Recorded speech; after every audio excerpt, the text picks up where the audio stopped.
どうもリクです。今回はこの新しくなったエイブルキャリーの MAX バックパックについてレビューしていきたいと思います。長らくリニューアルされてなかった MAX バックパックが拡張機能が追加されて新しくなったんですが、正直最初はあんまりパッとしないなって思ってました。ただここ何日か使っていて実際に使ってみると結構細かいところで使いやすくなってるなっていう風に思って、こっちの旧型の MAX バックパックと細かいところを比較していったらすっごい地味なところでアップデートがされていたので、結果的にはかなり好印象に受け止めてます。それでは実際にどんなところが良かったのか、それでも少し気になるなって思った点はどこなのか詳しく話していきたいと思います。それでは行ってみましょう。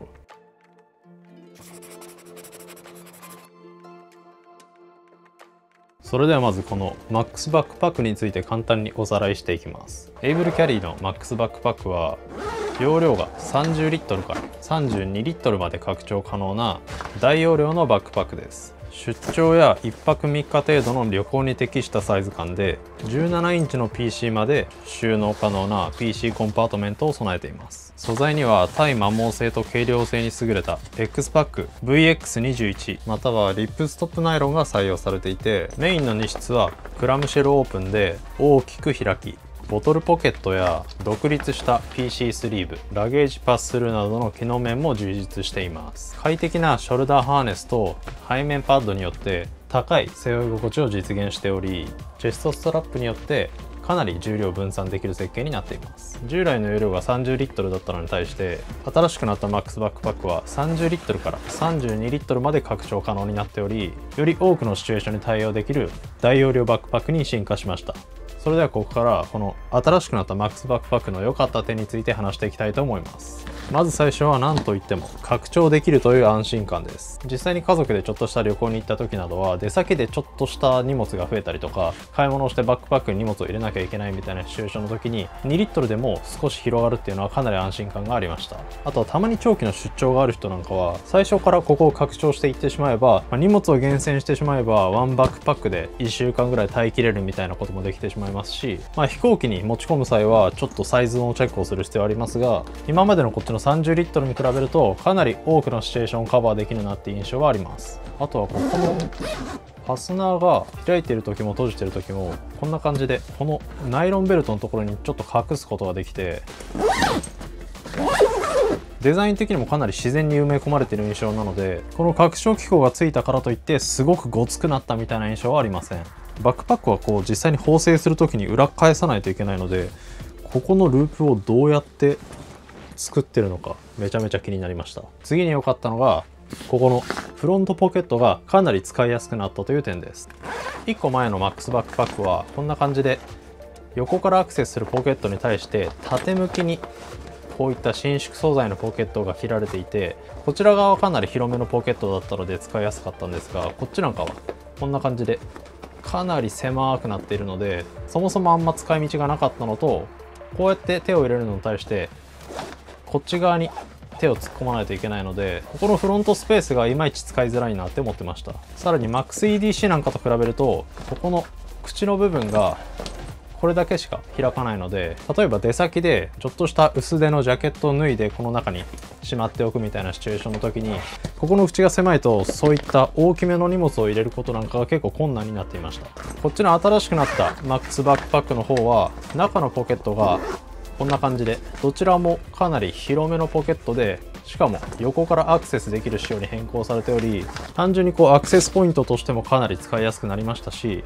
これ実際使ってて気づいたんですが、ここの長さが若干長くなったので、この口が旧型より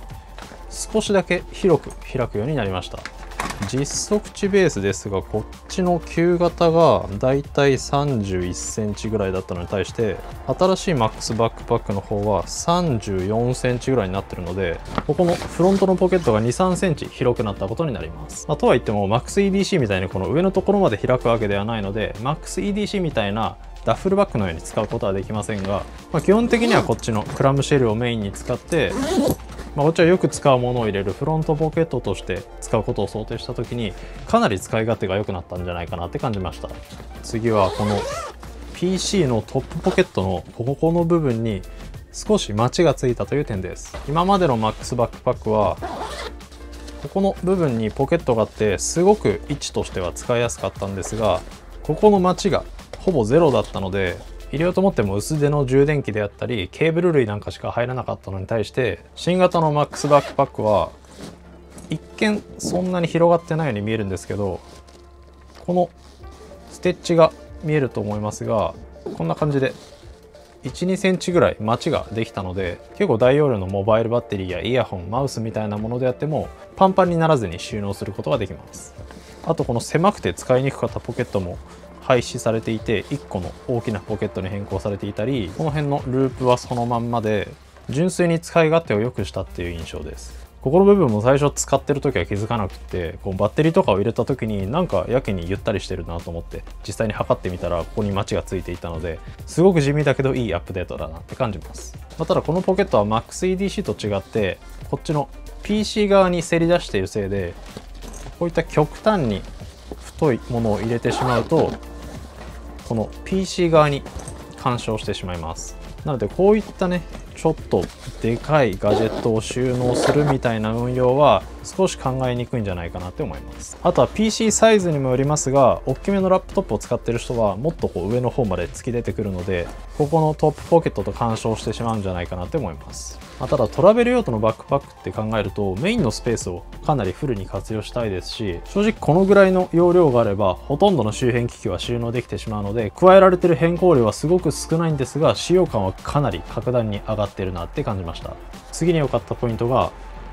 このボトルポケットもほんの少しだけ改善されています。このマックスバックパック全体的にそうなんですが、この伸縮素材が従来のものに比べると少しだけ伸びのいいものに変更されていて、こう縫い方を見ると分かるんですが、こっちはね完全に糸が張っちゃっているのでこれ以上伸びないんですが、今回はこうやって折り返されてるだけで縫われているのはここだけなので、かなり伸縮性が高くなっていて、ここの口が広がりやすくなっています。あとこれも超絶地味なんですが、ここの高さが従来のものは15.5センチぐらいだったのに対して、新しいマックスバックパックは14.5か15ぐらいになっていて、もしかしたら個体差とか誤差の範囲かもしれないんですけど、ここの伸縮素材の高さがちょっと下がっているので、結果的にここの口の部分が広く開くようになっています。ここの口が広くなったおかげでこの中の容量も少し大きくなったような気はするんですが、この中の容量は実際にこの高さとか深さとかこの外周みたいなの測ってみましたが、ほとんど変わっていませんでした。ここまでがこのマックスバックパック新しくなった部分の良かった点です。ここからは実際に使っていて少し気になるなって思った点について話していきます。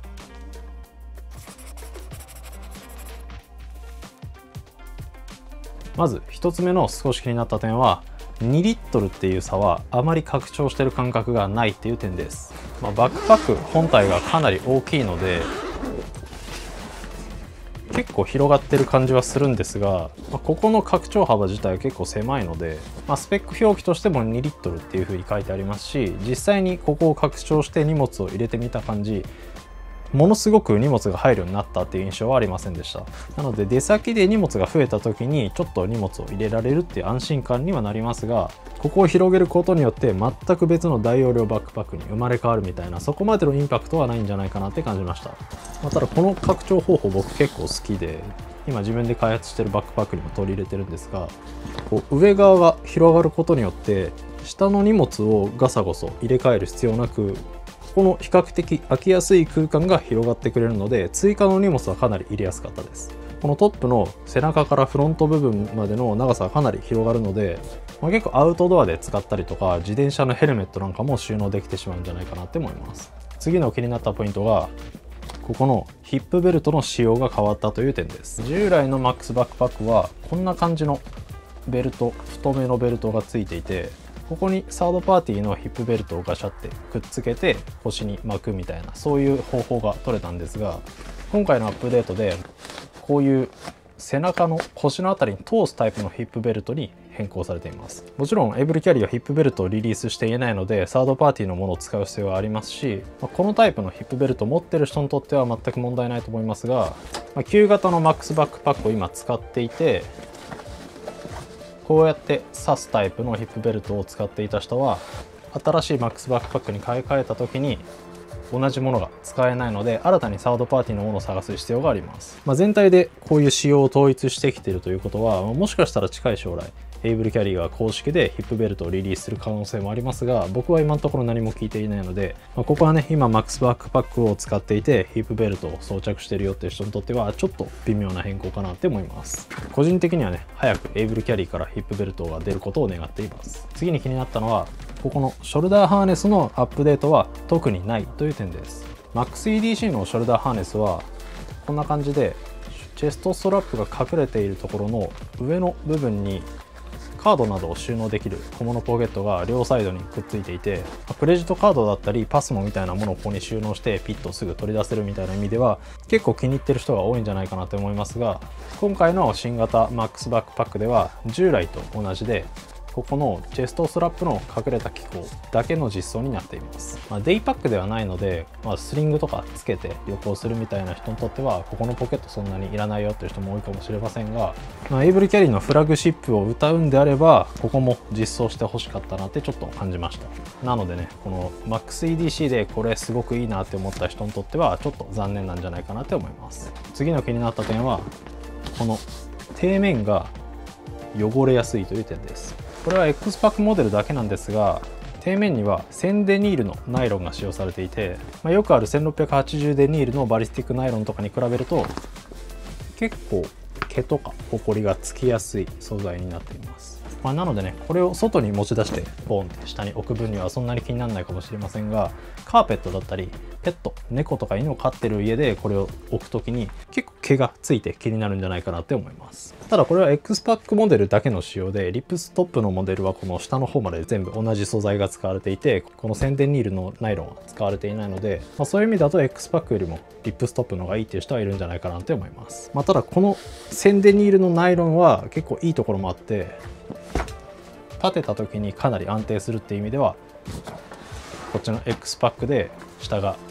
1000デニールナイロンの方が軍配が上がるので、自立性を取るなら X パック、汚れのつきにくさみたいなものを取るならリップストップみたいな、そういう選択肢になるんじゃないかなって思います。次の気になった点がちょっと重くなったという点です。これは主に X パックモデルではなくリップストップモデルの話なので、人によってはそんなに気にならないかもしれないんですが、X パックモデルは従来が 1800g だったのに対して今回 1870g とちょっとだけサイズアップしています。70g しか変わらないのでこれは誤差の範囲かなと思いますが、リップストップモデルを買おうとしている人は前回が 1600g だったのに対して今回が 1800g に200g もサイズアップしているので、前作と比べるとかなりリップストップモデルを選ぶ理由が少なくなっちゃったなっていうふうに感じました。おそらくこの拡張機能をつけることによっていろんな強度面であったり布や部材が増えたことによってかなり重量が増したんだと思いますが、こういう大容量バックパックは重さも大事にしたいところではあるので、重いカバンがねきついっていう人はちょっと選びづらくなったんじゃないかなって思います。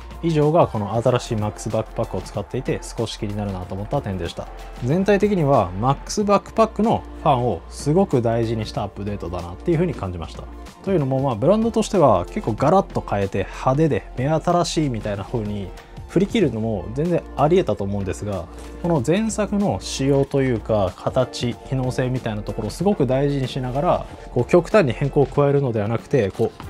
センチだけ伸ばすとか